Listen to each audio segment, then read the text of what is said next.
Recording. Hello again, it's me Chaz back with another video. This is my UEFA World Cup qualifying for the 2026 World Cup review, match day 2.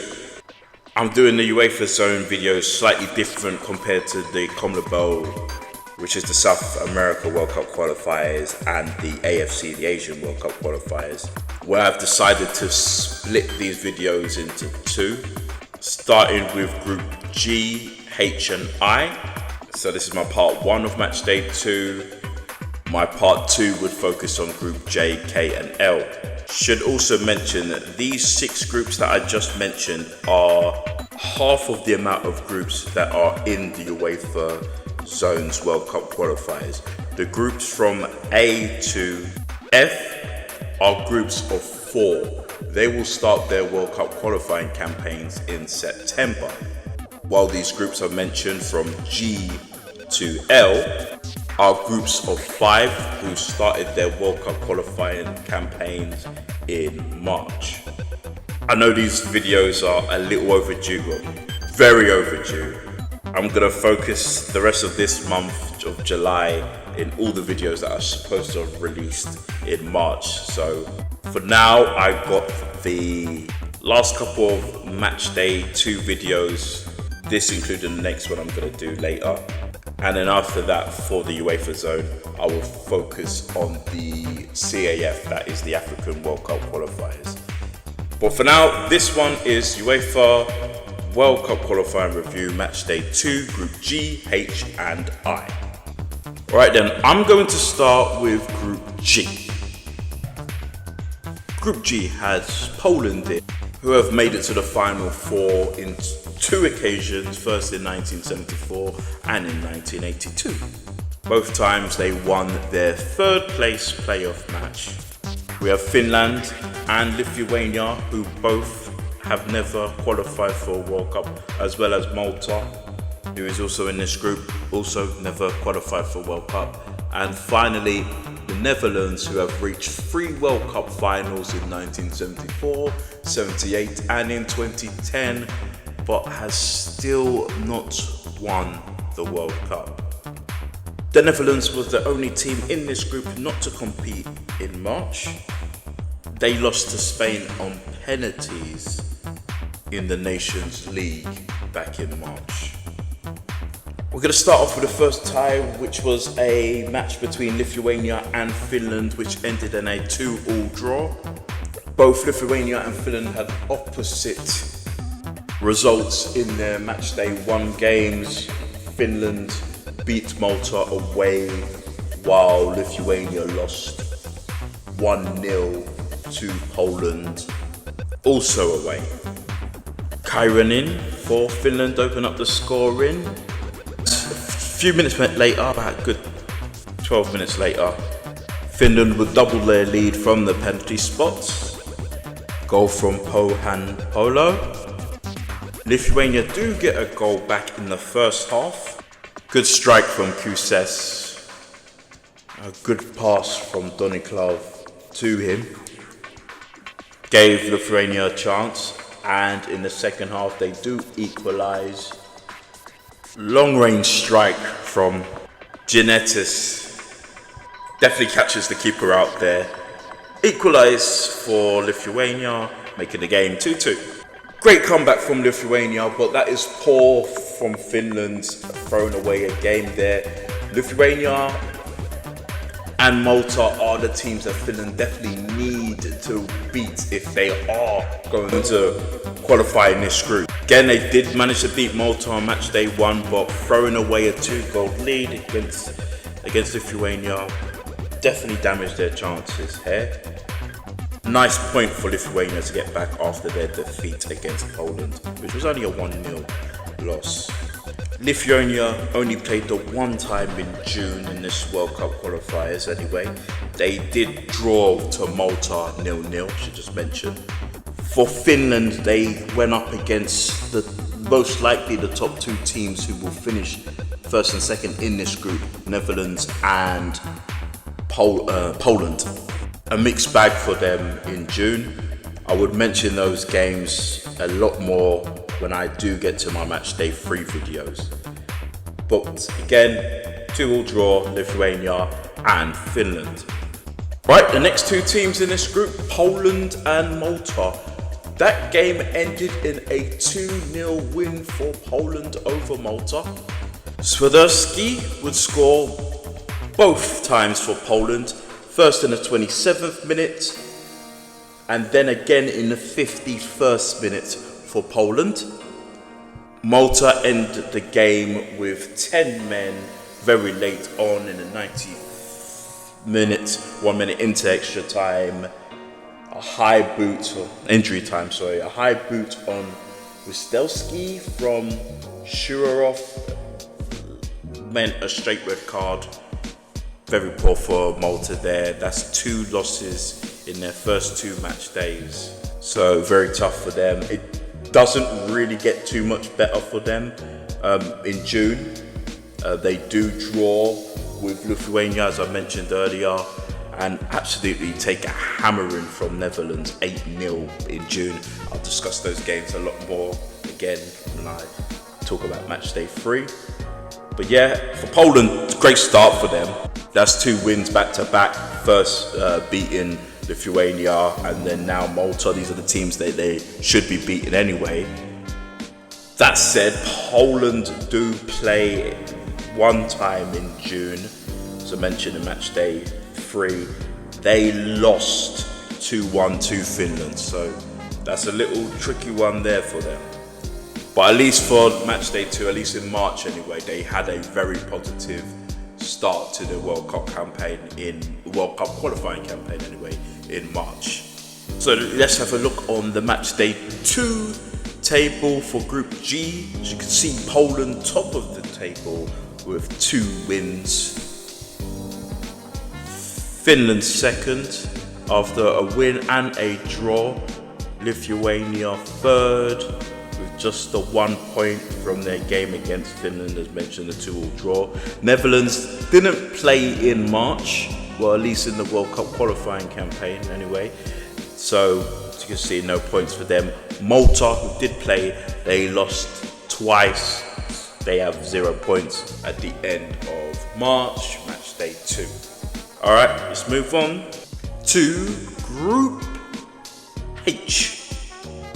All right, so the teams in Group H, you have Bosnia and Herzegovina that have qualified for the World Cup on one occasion. That was back in 2014 in Brazil. Of course, that is Bosnia and Herzegovina as an independent nation. We have Romania, who competed at the very first World Cup in 1930, one of the original 13 as I named them, but haven't reached the World Cup since the start of this century. Last time they qualified was back in 1998 in France, where they reached the round of 16. Also in this group, we have both Cyprus and San Marino. Both nations have never qualified for the World Cup before. And finally, we have Austria, who have reached 2 World Cup semi-finals. First in 1934, which was the first time Austria has ever competed at a World Cup. And then they reached the semi-finals again 20 years later in 1954. After I drop this video, my next video would be about Austria, their 1934 World Cup campaign. That would be new batch 1934 World Cup Austria. So looking to drop that soon as well.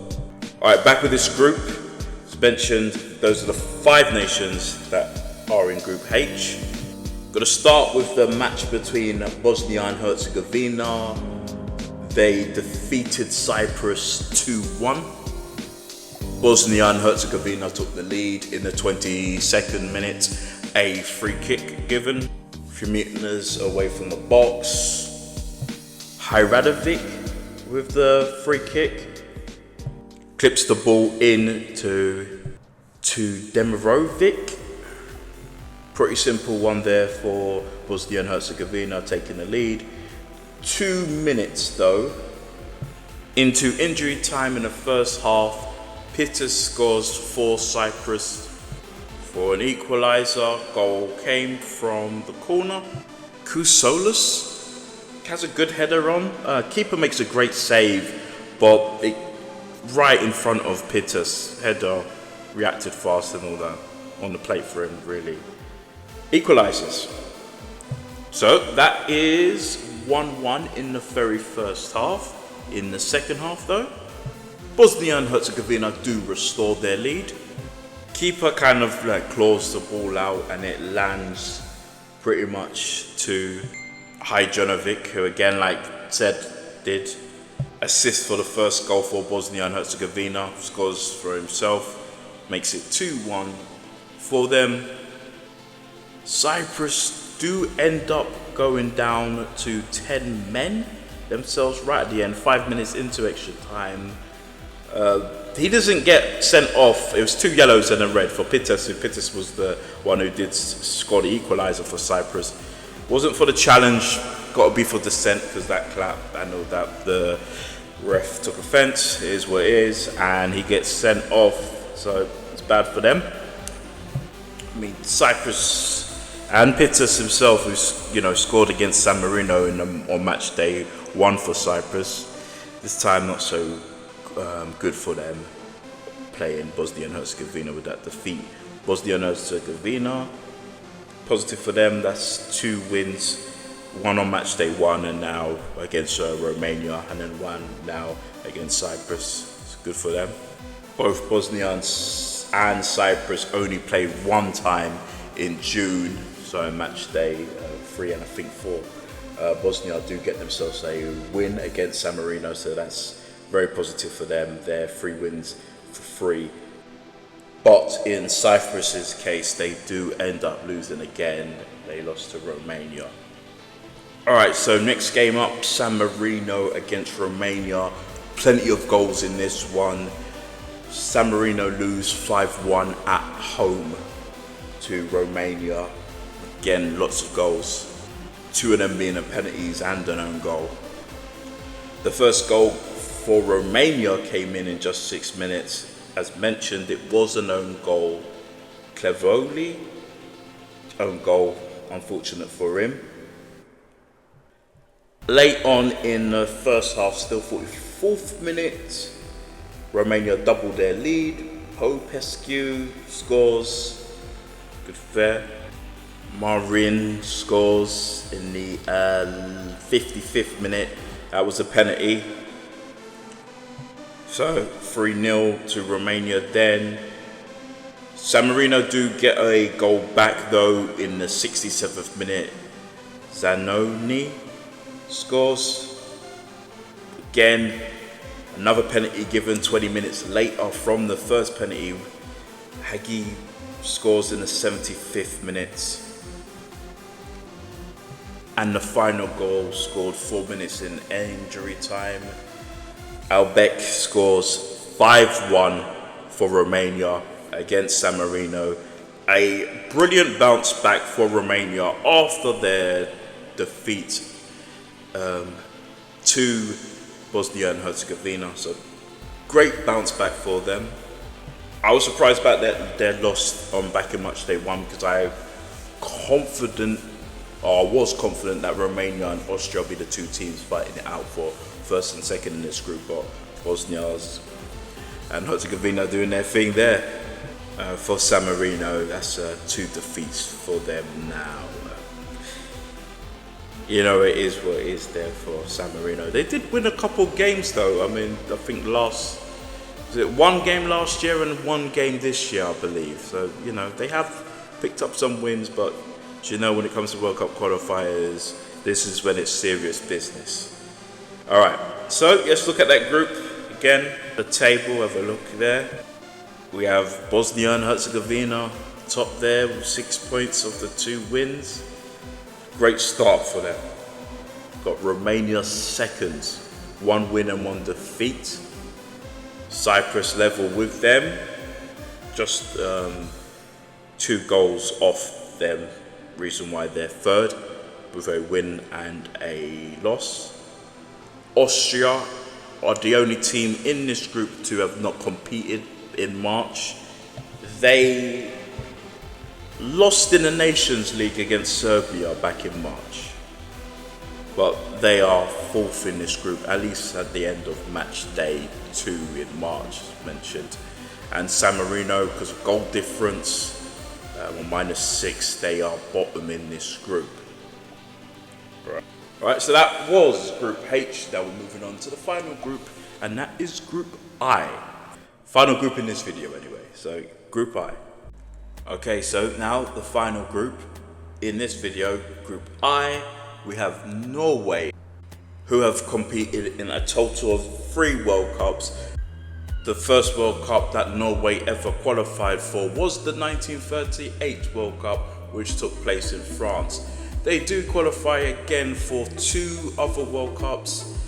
Very long wait though. They qualified for the 1994 World Cup, which did take place in the USA, and they have qualified for the 1998 World Cup. So the 2 times that the World Cup has been in France, Norway has qualified for both of them. And the same could be said maybe for the USA, since the next World Cup will be co-hosted by the USA. And again, the second World Cup that Norway qualified for was in 1994 in the USA. We have Estonia and also Moldova. Both of these nations have never competed at the World Cup. Israel are also in this group. They have competed at 1 World Cup, that was back in 1970, the first time that Mexico hosted the World Cup. And finally, we have Italy, who have won the World Cup a total of 4 times, also being the very first nation from Europe to ever win the World Cup and also win it on home soil, making them the second team in history to win the World Cup at home. And they are also the very first nation to ever retain the World Cup after winning it in 1934 and in 1938. A quick mention about Italy. I was actually there back in February. There's a whole bunch of videos that I was supposed to be released months ago, talking about my time there in Italy, kind of like what I did earlier this year when I went to Uruguay. So I do have some videos upcoming about the World Cup in 1934 and just filming at least 2 of the stadiums around the area. I was in both Milan for a few days and Rome. I had a great time in both of those cities. Lovely country. But yep, just talk about this group, just talk about this World Cup qualifiers 2026. Alright, so we are going to mention the match that took place between Moldova and Estonia, which ended in a 3-2 win for Estonia over Moldova. It's a 3-2 away win for Estonia there. Both of these teams were coming off of losses from match day 1, Moldova losing 5-0 to Norway. The troubles of living next to a police station. Anyway, huge benefit as well though. Anyway, yeah, Moldova lost to Norway 5-0 on match day 1, and Israel defeated Estonia on match day 1. So again, these 2 nations did lose their match day 1, their opening World Cup qualifying matches. Horrible start for Moldova in this game. They picked up a red card just 5 minutes in. Kojo Koro? I think I pronounced his name right. Yeah, this was a straight red, denying a goal scoring opportunity there. He was the last man. So yeah, straight red. If you say it's harsh, but whatever. Poor there. Would definitely affect Moldova for the rest of this game. Pettersson in the 19th minute does score for Estonia, making it 1-0. Pretty unlucky for the keeper there, especially since I took a deflection there, but Pettersson reacted the fastest. So yeah, that's 1-0. This one's a weird one. Sapinin with a header, good kick for Plamets. But header, keeper sort of does save it, but he's so past the line. Yeah, it goes, it's in. Bad positioning for the keeper there, basically. So yeah, that's 2-0 for Estonia there. A few minutes into the second half though, another red card, this time for Estonia. 2 yellows though. Clements, who did assist for the second goal for Estonia. Very poor back challenge from behind there. That's 2 yellows, he's sent off. So now 10 man each. Again, this is a positive for Moldova, I guess. Was because in the 67th minute, Nikolski scores. Showed some really good strength there. Nice turn, finish. Good there. Yeah, good goal there. But Estonia restored their 2-goal lead. Just 3 minutes later, catches the keeper out there. That's a strike from Kayet. So Kayet, yeah, good strike though. But again, catches the keeper out. I think definitely at fault for the second goal. Maybe I could allow him for this one, but yeah, that's 3-1. Sorry, now for Estonia over Moldova. Moldova do get a goal back, and this goal was at a quality free kick. Really good free kick here from Kemakov in the 90th minute, or 1 minute into injury time. Really good free kick, but it ended up just being a consolation. That's 3-2 for Estonia. Good win for them there, especially after their defeat earlier against Israel. So yeah, good win there. Again, more problems with Moldova losing their 2 opening games of this World Cup qualifying campaign.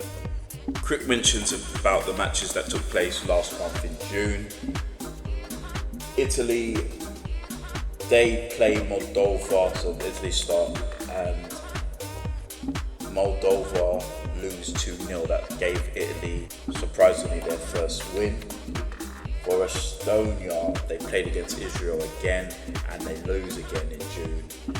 And then they played Norway, and they lost that game as well, so it wasn't a good result for either of these teams who, before any of these matches took place, it was easy to predict that most likely Moldova and Estonia would be the bottom 2 teams in this group.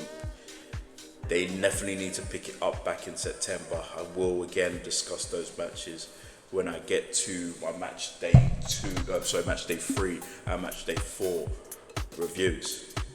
Alright, now the last 2 teams. These are the top 2 teams in this group, Israel and Norway. Lots of goals in this game. Norway do beat Israel 4-2. Should mention Israel though, it is a home tie for them. They currently aren't playing any of their games at home, as you know what's happening in the world right now. Anyway, Norway win that match 4-2 against Israel as mentioned. We have Wolfie.